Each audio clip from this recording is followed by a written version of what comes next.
What's happening? Brian Tong here, and welcome to the Apple Byte. It's all the good and bad stuff inside the world of Apple. We're back from Comic-Con 2011, and we were welcomed with open arms back at the office. Plus, I brought you some goodies back with me. But first, let's get to the show. Now, the MacBook Airs are here, and our CNET benchmarks rate the new 13-inch Air as one of the best performing laptops on the market, even outdoing the 13-inch Pro. But what could possibly top that? Well, Mac Rumors reports the Big A is currently working on an ultra-thin 15-inch MacBook notebook, and it's already in the late testing stages. Apple did tell us that this was the direction they were moving forward with after the very first MacBook Air release. The unofficial weblog claims this will be the next MacBook Pro line with a 17-inch model also in the works. Now, there's no timetable for release yet. The last update was in late February, and even if they did update it, it would be at the end of this year, so don't hold your breath for them anytime soon until we get some more real information. But does it make sense to completely remove the optical drive on the Pro line and limit you to purchasing apps only through the Mac App Store so that Apple gets a larger cut of the profits? Of course it does. That's becoming the Apple way, and you might get a sexier form factor, but that's a bad Apple. Now look at what they did to the new Mac Mini. How many people are really going to buy that thing? It looks like a cool, shiny paperweight for $799. Now, it also looks like you won't be waiting too much longer for the next iPhone. That's if you believe the China Times, who have pinpointed the release to the second week of September. There are reports of Apple stores reaching out to past holiday and part-time employees to help out from the middle of August to the middle of September.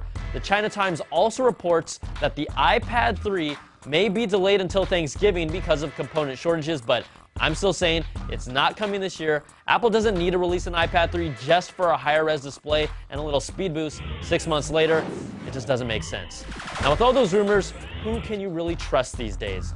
Well, 9to5Mac reports Asian case manufacturers who have historically been on the money with unreleased Apple products are now shopping case designs for the next-gen iPhone.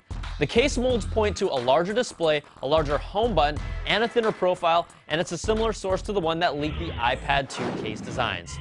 Also, up to this point, macOS 10 Lion seems to be a success after 1 million copies were downloaded on the first day alone.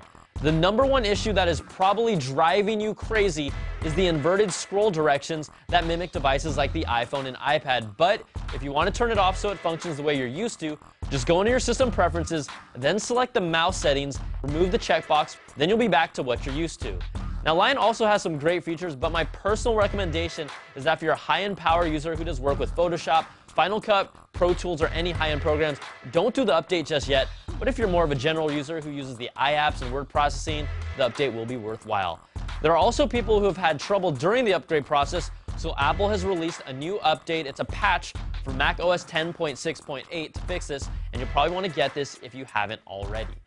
All right, let's take a quick break and show you how to use one of the best features in Lion called versions. With macOS 10 Lion, you get autosave and versions, two new features that are going to save you a lot of trouble when it comes to editing documents. With autosave and versions, you don't have to worry about losing any unsaved work. Let's open TextEdit to show you how it works. Once you make an edit, you'll see Edited show up at the top bar of the file.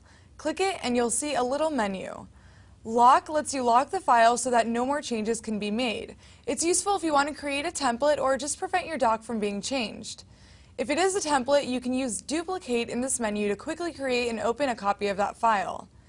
Now, if you're editing a document and realize you want to get it back to the way it was when you opened it, click Edited and hit Revert to last saved version. Below that option is Browse all versions. Now that autosave backs up all your changes, you can browse all versions of a document. Click Browse all versions to see how it works. Right now, only a few Apple-branded apps like TextEdit and iWork support autosave and versions, but hopefully other apps will be updated to incorporate these features. Thanks for that video. Now, in more fun news, we were away last week, so we weren't able to report about the fake Apple stores that were popping up in China that captured the look and feel of a real Apple store while selling authentic Apple products. You Chinese people are amazing. Now, the stores were so believable that even their own employees thought they were working for an actual Apple store. Now, 2 of the stores have been closed, and not because they're completely ripping off Apple's retail design, but due to a lack of proper permits. Also, Apple might one-up the stores with one of the best Jedi mind tricks of all time. According to a survey released by PriceGrabber, 35% of all respondents intend to purchase the iPhone 5 without seeing anything or knowing anything about the actual device. 59% of the people said battery life was the most important feature, and 46% of the respondents said 4G was an important feature, especially after a few episodes ago we told you how many users think their iPhones already have 4G. All right, let's announce our giveaway for the MIC Gadget keyboard, and the winner is Chris from Albuquerque. He went deep into the archives to find out some of the brands that I rock, and he'll be receiving the awesome Bluetooth keyboard case combo. And since we're back from Comic-Con, we have a killer giveaway thanks to our friends at Performance Design Products, or PDP, who also built the kick-ass Mortal Kombat arcade stick. They're hooking you guys, the Apple Biters, up with the official Captain America iPhone 4 cases like the one you see here, but you won't be able to throw it like a shield or protect yourself.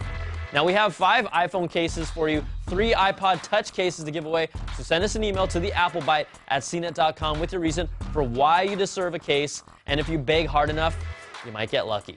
All right, that's going to do it for this week's show. Thanks for watching, and we'll catch you guys next time for another Bite of the Apple.